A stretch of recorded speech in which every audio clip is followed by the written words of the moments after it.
देखो हेडिंग क्या है, गवर्नर जनरल। गवर्नर जनरल से भी डायरेक्ट क्वेश्चन बनता है अलग अलग। तो यहाँ पर हम लोग जो विभिन्न गवर्नर जनरल है और उससे जो इम्पोर्टेंट फैक्ट्स है उसके बारे में देख लेते हैं, और उससे जो है जो भी एग्ज़ाम में क्वेश्चन बनेगा उसको हम लोग फोकस करेंगे। तो सबसे पहला है रॉबर्ट क्लाइव। ये है सबसे पहला 1757 से 60।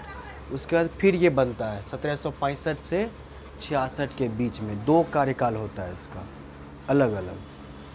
और इसका जो है सबसे इम्पोर्टेंट है, जो प्लासी का युद्ध हुआ था उस समय जो है रॉबर्ट क्लाइव ही सेनापति था अंग्रेज की ओर से। Robert Clive. प्लासी का युद्ध कब हुआ? 23 जून 1757 को हुआ था ना।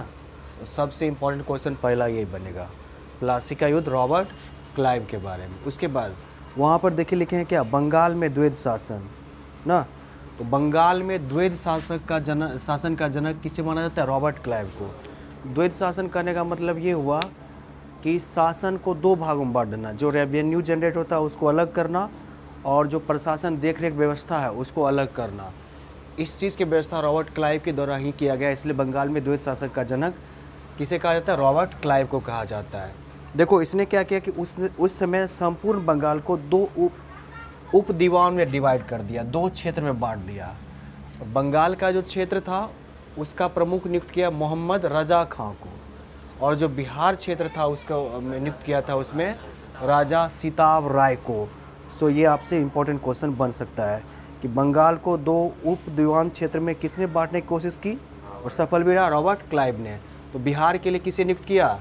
प्रमुख राजा सिताब राय को, और बंगाल के लिए मोहम्मद रजा खां को नियुक्त किया था। ओके, हाँ, ये है इलाहाबाद की द्वितीय संधि। कब हुआ? 1765 ईस्वी में। क्वेश्चन डायरेक्ट आएगा किस गवर्नर के समय में, किस गवर्नर जनरल के समय में? रॉबर्ट क्लाइव के समय। ओके, देखो दूसरा लिखे वारेन हेस्टिंग्स। दूसरा कौन सा है? Warren Hastings. ये बहुत ही इंपॉर्टेंट हो जाएगा क्योंकि इसका कार्यकाल बहुत लंबा है, 1774 से 85 के बीच में रहा था।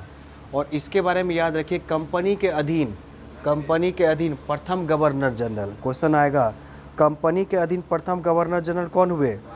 वारेन हेस्टिंग्स हुए, जिसका कार्यकाल 1774 से 85 के बीच में है।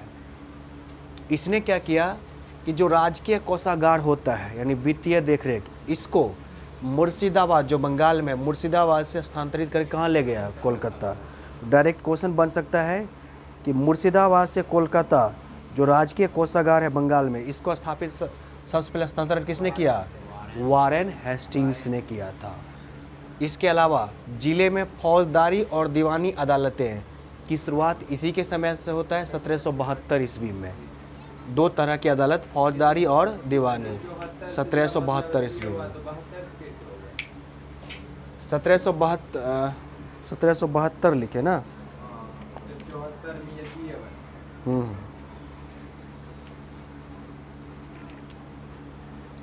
Warren Hastings.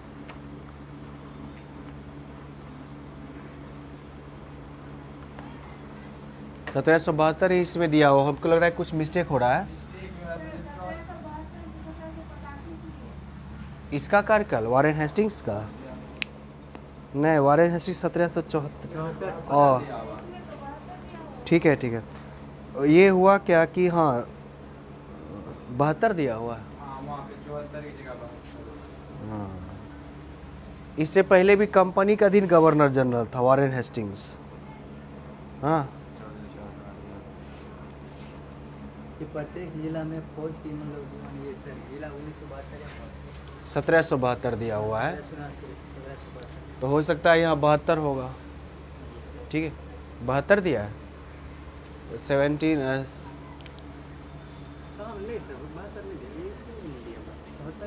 74 ही दिया हुआ। पहले मतलब जिला बाय जिला किया सर, इसमें दिया हुआ है सर। अच्छा ठीक है, कोई बात नहीं। और फर्स्ट मदरसा जो है कलकत्ता में स्थापित किया किसके समय में? वारेन हेस्टिंग के समय में ही। उसके बाद मुगल सम्राट, सबसे इम्पोर्टेंट यहाँ बनेगा आपको, मुगल सम्राट को मिलने वाला जो पेंशन था 26 लाख रुपया वार्षिक, इसी ने बंद करवा दिया। किसने? वारेन हेस्टिंग्स ने बंद करवा दिया। और इसी के समय में बोर्ड ऑफ रेवेन्यू की स्थापना की गई। और भारत का जो सबसे पहला समाचार पत्र है कौन सा, द बंगाल गजट, 1780 ईस्वी में शुरू हुआ था, इसी के समय में शुरू किया गया था। इसके अलावा 2 युद्ध, प्रथम आंग्ल मराठा युद्ध और उसके बाद है सेकेंड आंग्ल मैसूर युद्ध, इसी के समय लड़ा गया था, इसलिए भी इम्पोर्टेंट हो जाएगा। इसके बारे में आप लोग बाद में अच्छी तरह सर्च कर लीजिएगा। दीवानी ऐसे अदालत या फौजदारी और दीवानी अदालत इसी के समय में शुरू किया, वारेन हेस्टिंग्स के समय। ओके।